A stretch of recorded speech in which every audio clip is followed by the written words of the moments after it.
Hello everyone, welcome to my today's video. In the last video there was a mistake where मैंने आपको बताया था कि isolation of pure culture के only two methods है, that means streak plate and pour plate, but there are three different types of methods for isolation of pure culture, that is streaking, spreading and pour plating. We generally call them as streak plate method, spread plate method and pour plate method. So we have seen the streak plate method. So please watch, like, share and subscribe to that video, and if you have any doubt in that video, feel free to ask in the comment section. So let's see about the spread plate method. So spread plate technique of isolation is very easy and simple method, and it is generally suitable for aerobic and facultative aerobic bacteria. Now what is facultative aerobic bacteria? That means the bacteria need oxygen for their survival, but they can also be grown or survive at in absence of oxygen. That means if they need oxygen, but even though there is oxygen is not present, then they can also survive in that condition also. So generally this technique is suitable for isolation of aerobic and facultative aerobic bacteria. And for this procedure, for this technique of isolation, we need a sample in the form of liquid suspension. We need specimen, generally required or specific disease pathogen or suspected pathogen or any specimen. It should be in the liquid form for the isolation, and you can say for the mass production through that liquid sample. Okay. So let's see the definition of spread plate technique.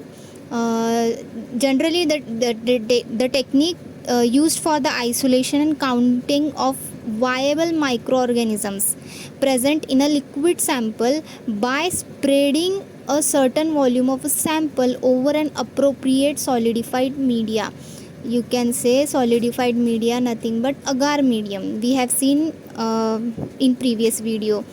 So generally this is a technique used for the isolation and cultivation and counting of viable microorganisms present in a liquid suspension. Okay, by spreading. So basic principle is what? Spreading. In this technique we will spread the sample, not streak in a zigzag form. We will spread the sample, okay, over an appropriate solidified media. That means nutrient medium which is solidified.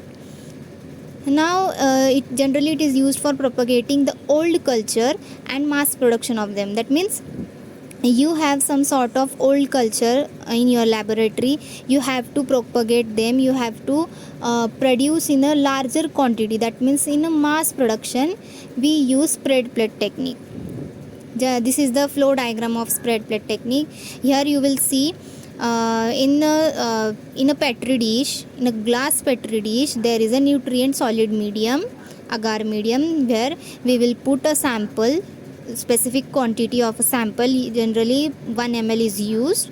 So through pipette we will put the sample in a solidified agar medium, then this is spread through a glass spreader, and after the incubation of 24 hours we will observe colonies over a glass agar surface, and how we will measure them in the form of CFU, that is colony forming unit. So this is the general flow diagram of spread plate technique. Now what is the principle? As we saw that we need a liquid suspension. Okay, so when a diluted liquid sample of a microorganism, same or a different species, spread over a solidified medium, each of the viable microorganism will grow and multiply, forming a separate colony. Okay, and can be counted as a CFU, as we saw in the definition already. That means we have to first dilute the sample. Whatever diluted sample we have, liquid sample we have of a specific microorganism, which can be from a same species or from a different species, then after it is spread over a solidified medium, each of a viable organism will grow after the incubation period, and they will multiply to form a specific separate colonies, and we will measure them in a form of CFU, that is colony forming unit. This is the basic principle of the spread plate technique.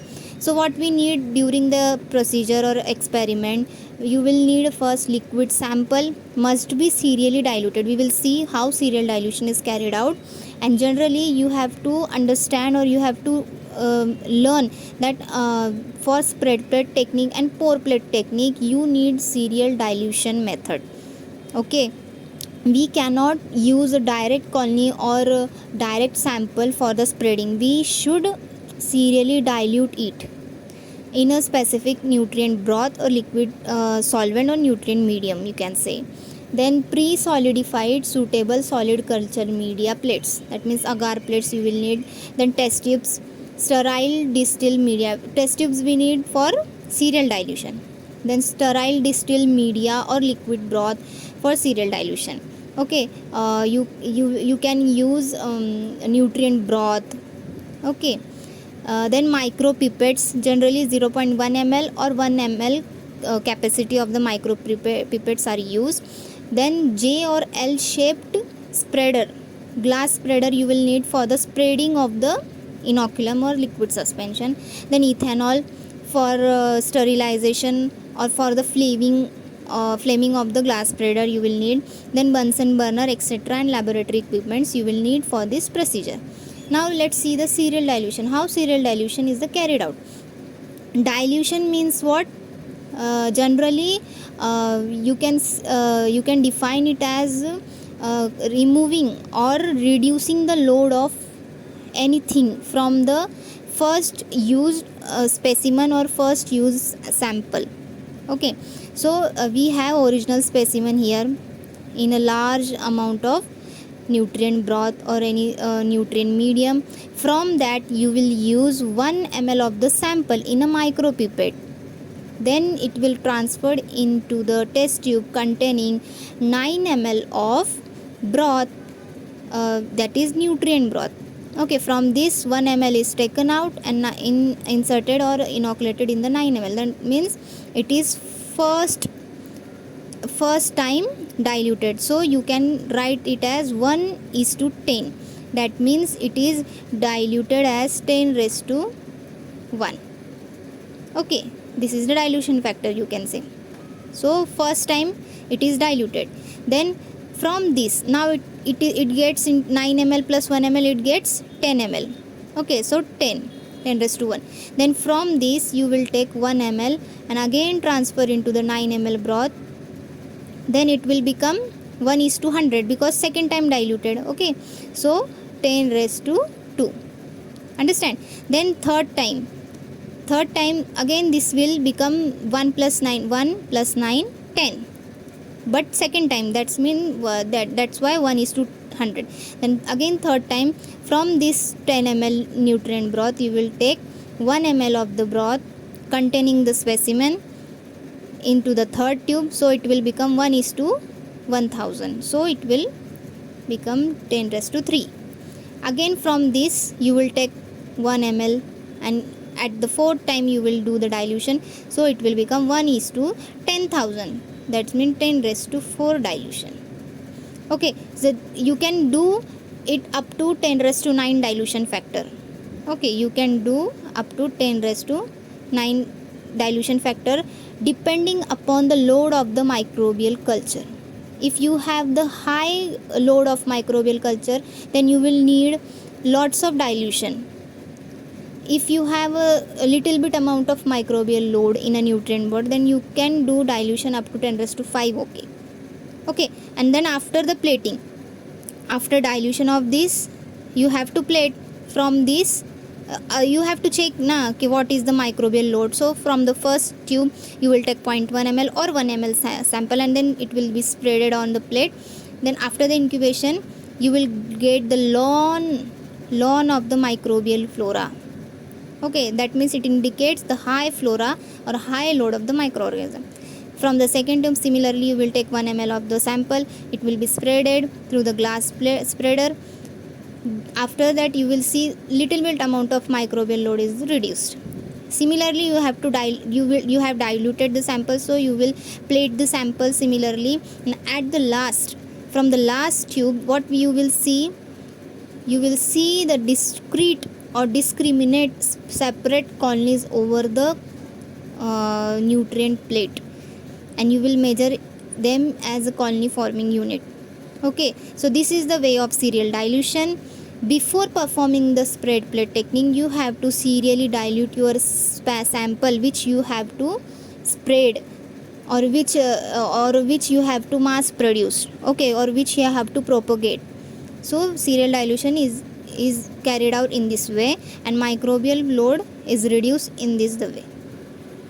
Now how will you interpret the results, or how will you identify your results? In streaking, we have seen, we only through our naked eyes measure the colony forming units. That means whatever colonies are formed, we according to their morphology and their shape, we describe their morphology and count them. Okay, but through the spreading we can interpret exact amount of the colonies in the form of colony forming units. So by this formula you will count the colonies. That means colony forming unit per ml, because we have taken only 1 ml sample during the plating, right? So per ml total number of colonies obtained into dilution factor, whatever the last dilution tube we have used, the dilution factor we have to use upon volume of specimen used. Generally 1 ml of the specimen we used. Sometimes 0.1 ml is also satisfied, but through the 1 ml we can measure colonies in a discrete form in a large quantity. Okay, so through this formula you can calculate the colonies. Now what should be the optimum count of the colonies? According to the theory or according to the literature, it must be between 20 to 300 colony forming units per ml. So the first interpretation is that if colony forming unit is less than 20, okay, that means what it indicates? It indicates that the sample is lower diluted. Second one is if colony forming units are greater than 300, that it indicates that the sample whatever we have used is highly diluted. And the third interpretation is that if colonies are fused or whole plate, that means we have seen now that is a plate and there is a lawn of the colony, okay, so it is covered with the whole plate, and you cannot measure them as separately, so you can interpret it as T and TC, that means too numerable to count or too numerous to count, and we have to repeat the process of taking sample at a higher dilution. Okay, so these are the interpretations of the spread plate technique. Now let's see the applications of spread plate technique. Generally it is used for the isolation of bacteria, and you can also isolate fungi. Okay, the proper isolation technique it is. Then during antimicrobial sensitivity testing, during antibiotics testing and enrichment and screening, spread plate technique is used. Then the mass culture production of the required specimen, spread plate technique is used. Then the in clinical laboratories, spread plate technique is used to inoculate clinical samples or clinical specimens, like you can say blood sample, urine sample. You can generally through the spreading count the bacteria present in the clinical samples. Okay, to study growth curves, that means bacteria also have sort of growth curves, that means they have sort of metabolic activities, growth pattern. So for the identification of that particular growth pattern, you can use spread plate technique. Then to generate discrete and pure colonies, this is the main use of the spread plate technique. That means it helps to identify discrete and pure colonies. So this is the spread plate technique method. If you have any doubt, please feel free to ask in the comment section, and thank you for watching my video.